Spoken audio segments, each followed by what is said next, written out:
In the early 70s, my dad raced off-road, mainly in the Nevada desert. He raced Snore and then would race the Mint as well. At that time, he got me into racing motorcycles. I raced little mini 50s Indians in the desert. So when I wasn't racing, I'd go watch him race and do that. And then in the early 80s, he asked me one day, I was playing sports, basketball, baseball, things like that, and then one day he came and said, hey, there's a 1-2-1600 car that's for sale over at Butch Dean's shop. It used to belong to Bob Gerke, and it's for sale. You want to go try it? And I go, well, yeah, but what if I don't like it? He says, well, we'll just, we'll sell the car and move on then.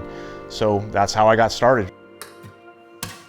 Yeah, when I first started racing with my dad, the very first race was a Snore 250, and I was 16 years old, and I ended up doing the last 3 laps. We ended up finishing 6th, but after that race, I'm like, I love this. This is what I'm gonna do. I quit playing basketball in high school, and once we did that, and I realized, it became an addiction for me. In 1986, started driving Michael Gaughan's Class 1 car for him and Butch Dean, and I did that 86, 87. Well, that enabled me to meet Walker Evans. Michael Gaughan sponsored Walker Evans, and I ended up going to Baja with them together and pre-running. The very next year, 1988, Walker reached out to me to start driving one of his trucks. It was a Jeep 7S, and I ended up going down, meeting with him and the team and everything, and I agreed to drive the truck for the next year and went home. And a couple days later, I got a phone call and said, hey, we forgot, we're gonna pay you to drive for us. And I'm like, well, are you kidding me? And it's like, I didn't say anything to them, but I'm like, heck yeah, I'll get paid to drive. So that was my first taste of actually making money or earning money racing for someone else.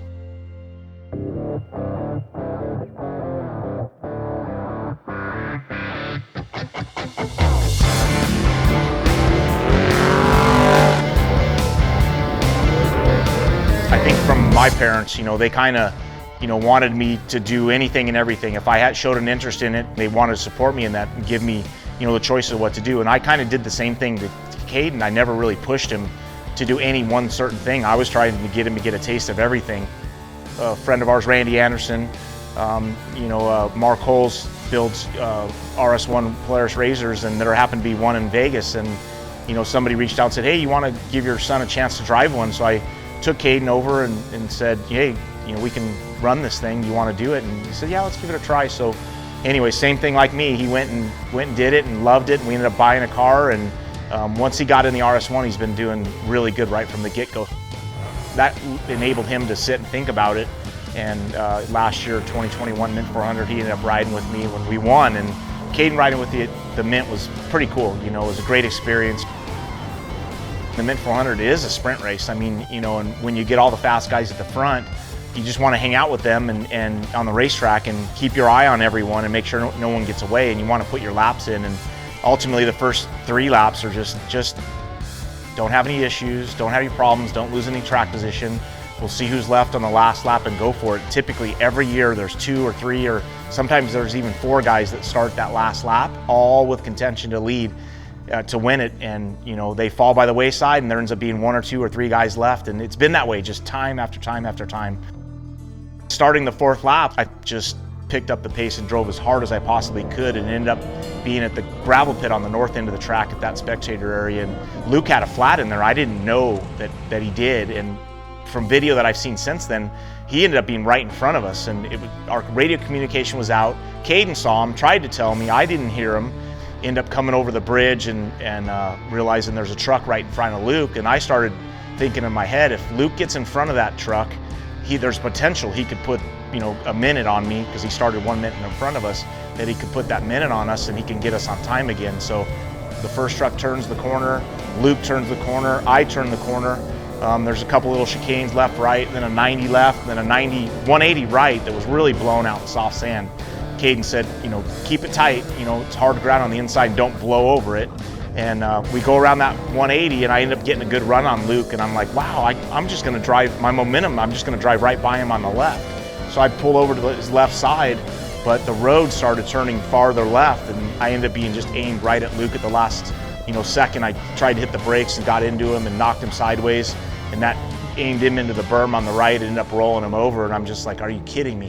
How did this happen? And Caden gets out first to check on him, and I'm telling him, like, hook onto him, get him tipped over. And, you know, obviously Luke and Duncan are pissed off, and I could, you know, totally understand. And, you know, I'm going, you know, time's ticking, and I'm like, get the tow strap, hook onto him, get him towed over. I end up pulling around the other side of Luke, jump out of the truck, you know, grab the tow strap, hand it to Caden.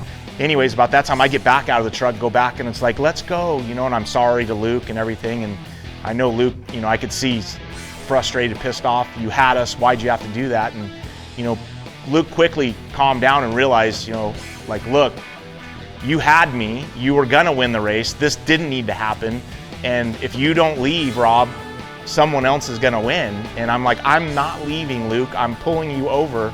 And at that moment, I'm like, I'm gonna pull you over and you go. I'm gonna sit here, you go, you win this race because I screwed up.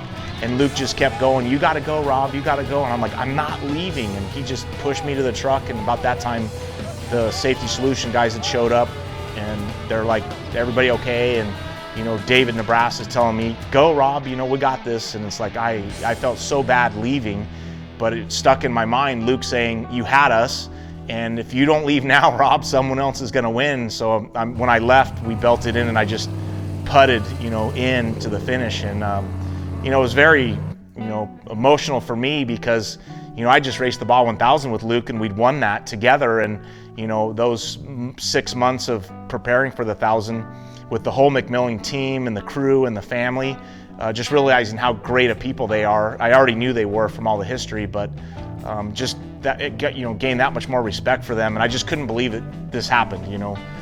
Anyways, that was a tough one, and it was a good learning experience, and for me and my son and everything. And I feel like, you know, it was, you know, a bummer deal, highs and lows, but, you know, we'll all move on from that and continue on.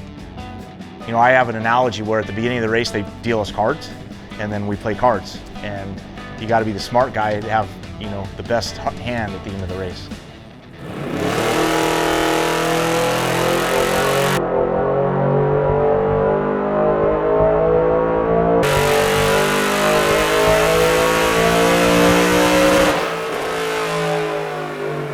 Tires are key. You know, I've been with BFGoodrich since 1991.